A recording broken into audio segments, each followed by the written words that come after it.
அக்கா, அந்த பொண்ணு என்னெல்லாம் எழுதியிருக்கா பாரு.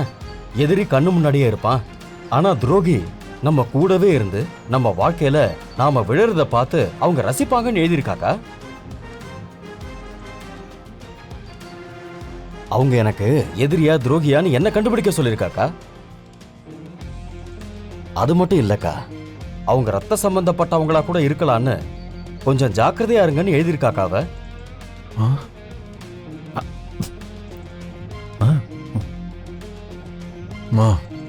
என்னம்மா இது, நம்மளை பத்தி அப்படி எழுதி வச்சிருக்காங்க.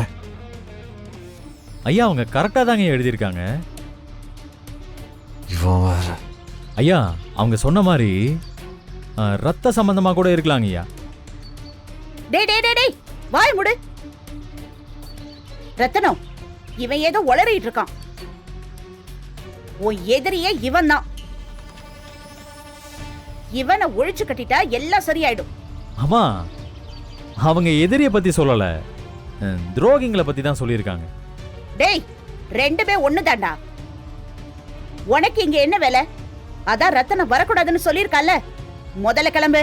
அந்த லெட்டர் கொடுத்துட்டு போலாம் தான் வந்தேன். கொடுத்தாச்சுல, போ போ போ.